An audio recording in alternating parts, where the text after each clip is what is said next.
Everyone has a game that they consider to be the best that they've ever played and can continue to play for decades later because it holds a particular place in their memories, each one being different than the other because of age, upbringing, and of course, general accessibility to it. If somebody were to ask me which game I could sit down and play through with a wide smile across my face with a heart full of vigor and passion, eager to continue playing over and over again for hundreds if not thousands of hours as if it were the first time re-experiencing all of these thrilling emotions of exploration, discovery, characters, music, nostalgia, and more, it would hands down have to be, without a doubt in my mind, Starfox 64. It's strange since I see people I associate with clinging to games like Legend of Zelda Ocarina of Time, Majora's Mask, Breath of Fire, and so many more games that I used to play for many hours as a child, yet none of them seem to compare to this feeling that I have for Star Fox and his crew. I'm not sure if it's nostalgia just clouding my thoughts completely, but whenever I sit down to play this game, I have this overwhelming desire to have people experience it for themselves, and for me to verbally repeat each and every line of dialogue from start to finish, and then ask them specifically how it makes them feel. Are they having fun? And do they think this game is worth their time? It's like I'm asking for their validation to help me understand if it truly is a great game or if it's just nostalgia. All I know is that I have an intense emotional attachment to Star Fox 64. When I think back of when I first played this game as a child, I recall sitting in a little living room with my grandparents, my cousins, and physical friends and family all gathered together, loading up Donkey Kong Country, Winback, 007 GoldenEye, Wheel of Fortune, and of course Star Fox 64. We need your help, Starfox. Andros has declared war. And it just warms my heart to think about it, growing up in a time period where we weren't really being chastised for our opinions, and we didn't have to worry about anything, other than being together as a family because you were too young to ever have any of these thoughts and doubts. When I look into the world of Star Fox 64 from the outside, I try to see a basic game that is both short and long, thanks to the many distinctive branching zones, the secret wormholes, character interaction, and voice lines, and the story being delivered through each and every interaction. But no matter how hard I try to look at it from a different angle, the moment that I hear that music pop up or see any of the approaching dialogue within, I'm already compulsively humming along joyously, uttering each and every line verbatim, feeling a joy that I've rarely ever felt as I've become older. Take care, Fox. You too, Bill. You too, Bill.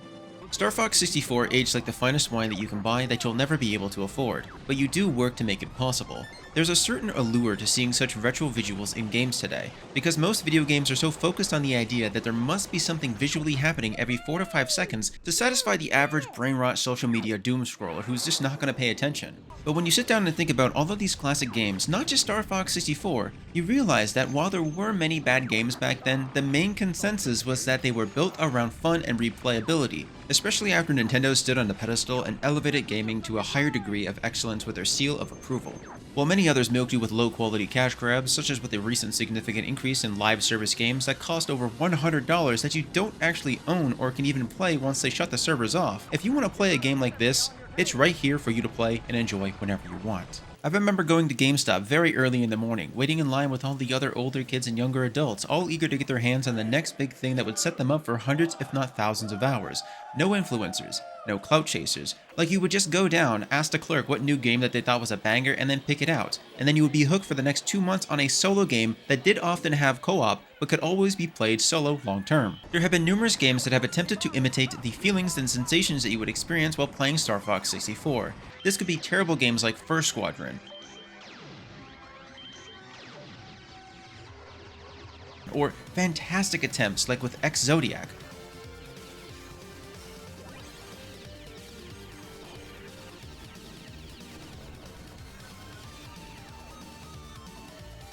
But most games never really feel like they accomplish it correctly. They all simply feel like a mockery by taking lines and actual content directly from the game while changing the names and designs around a little bit and never really making it unique to themselves. If you remember or don't remember playing with the N64 controller, let's just say I have no idea how I or anybody in my family was ever able to play as good as we were with those games, especially the ones with the arcade-style controls that would always flick you back to the center of the screen. From what I remember, this made games twice as hard, depending on their built-in sensitivity, since we were mostly flicking the analog stick rapidly. But this also added a whole different layer of difficulty to the games to make challenging others on the leaderboards 10 times more fun. The gameplay of Star Fox 64 is immensely replayable. It could be due to the many secrets that you can find within the levels, or the interactions with Bill, Fox, that's one of ours. Slippy, Falco, Go find your own target, Fox. No, I need to score. Peppy, What's the big idea, Fox? Starwolf, But I'm better. or even cat. Are you gonna hug all the fun? Cat, can't you go bother someone else? No. They all leave such a powerful impression from a bygone age. The big thing here is that this was one of the first games that I ever played that actively had multiple endings, that being due to how you progress through each of the levels. You could take the neutral path to watch Slippy die,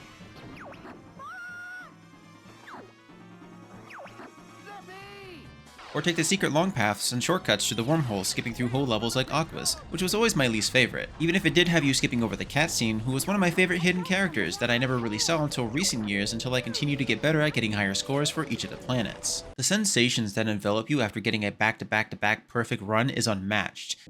We just got 3 in a row. Man, we on top of the world right now.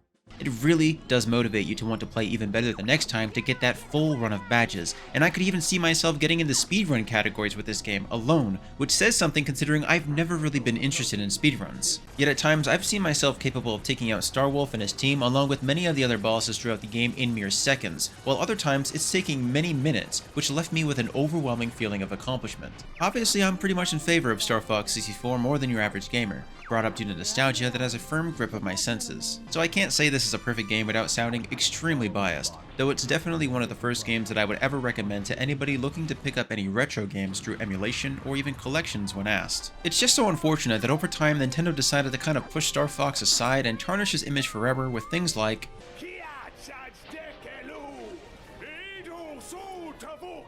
General Scales!